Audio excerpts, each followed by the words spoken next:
Over the past few months, I've attended several industry conferences and I've been able to watch several keynote presentations. Some were good, some not so good. So what made some good and what made some not so good? So let's start with the not so good. Too much reliance on the slides. There's too much numbers, data, words. It was basically the sales pitch deck. And as soon as those came up, as soon as they went into that classic sales pitch, the audience completely checked out. And I just what a missed opportunity. I'm a huge advocate of no slides at all, if you can. And if you are going to use slides, more images, less words. And if you're going to use words, 10 to 15 words per slide. Why is this a missed opportunity? When you're defaulting to the same deck, you're doing over and over again. And I get it, you're busy, you've got so much going on. But if you are going to be up on that stage and you are going to be representing your business and you're in front of, say, 150, 200, 300 people, they don't want that. This is not the right audience for it, right? The right audience is you're having maybe a one-to-one with someone who's all into the details, all into the techniques. They want to hear something that is that's going to help them remember you, right? How are they going to remember your business? How are they going to remember you? Because you've delivered something that's unique to them, that's going to inspire them, and that's going to help them remember you. The ones that were good, and I'm going to demonstrate why they're good in a moment, or I'm going to explain why they were good, is interestingly, the one thing that stood out was that they had no slides at all. Yes, one of the speakers did have a speech prepared and they were reading through it, but clearly they had spent a lot of time practicing that.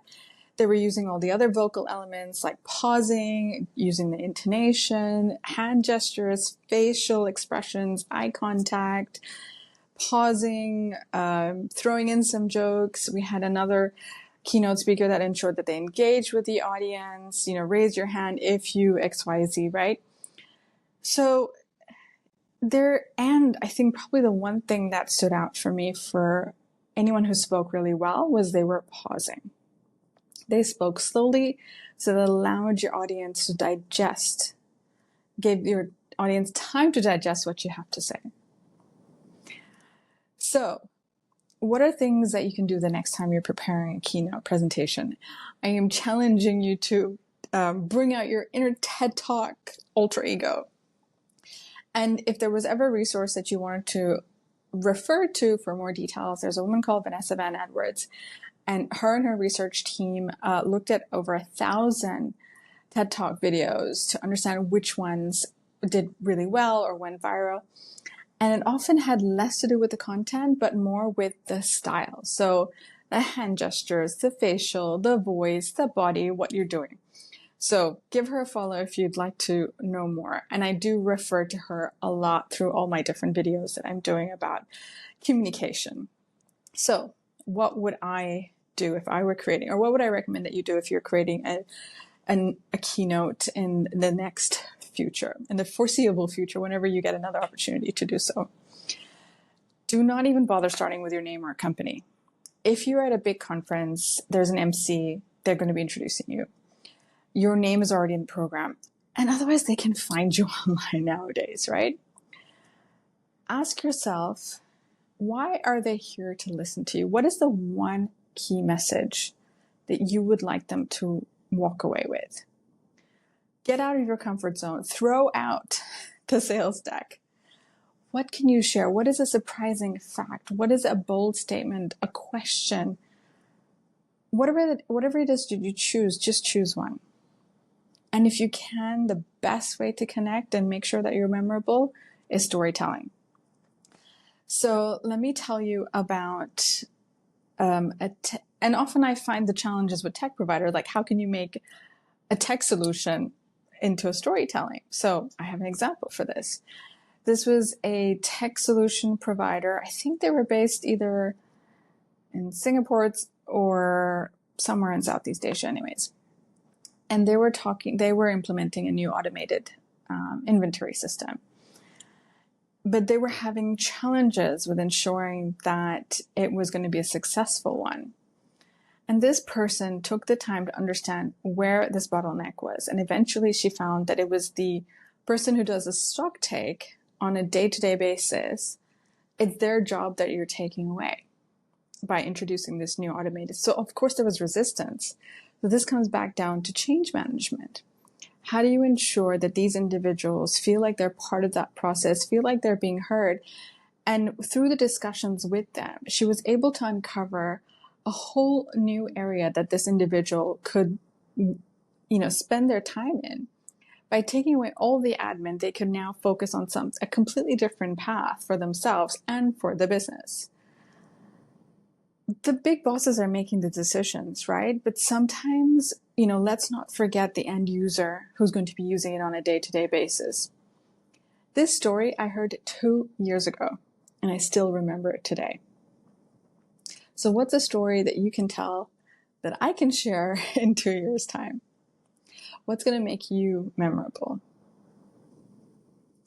I've talked about this many times: speaking slowly, using pausing, make sure you're not monotone, employ all the different vocal techniques at your disposal.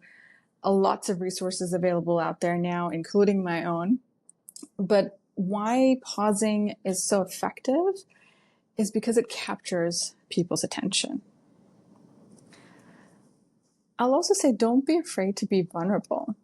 Someone was once telling me that they're afraid to do keynotes because they have a fear of going onto stage and just drawing a complete blank. And this is what I would do in that situation.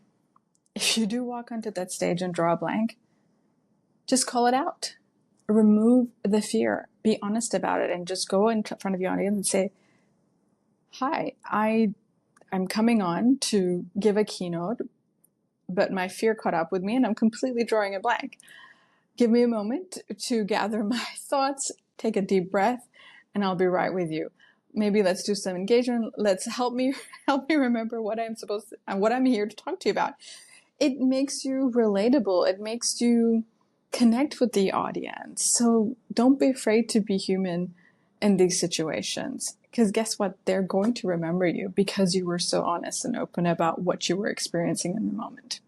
And by expressing and vocalizing it, you also remove the fear. So it's also helping you.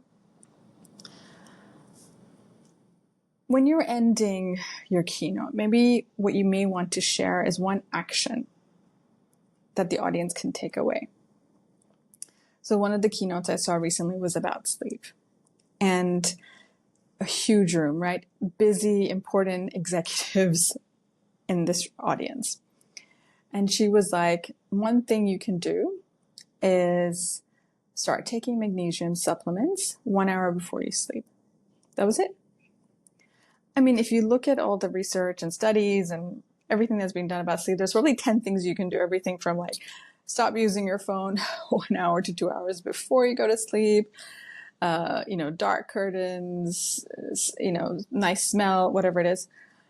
She didn't list 10 things you could do. She said one, and guess what? I am that one person who has now started taking magnesium supplements. It was easy, right? And I will remember that, and I will remember her for that too as well. And finally, my point to you is, remember who your audience is. Build your keynote around them. Yes, it is easy to default to your sales deck. It's default to whatever is in the company, default to whatever is the brand standards. But if you're going to be talking to a large audience, this is a really good opportunity for you to put yourself and your business out there by putting that extra effort. Get out of your comfort zone, share something different and unique, make it part of the experience for someone to remember you at that conference. Do a little bit of that extra work. Create a different deck, or no slides at all. Tell a different story.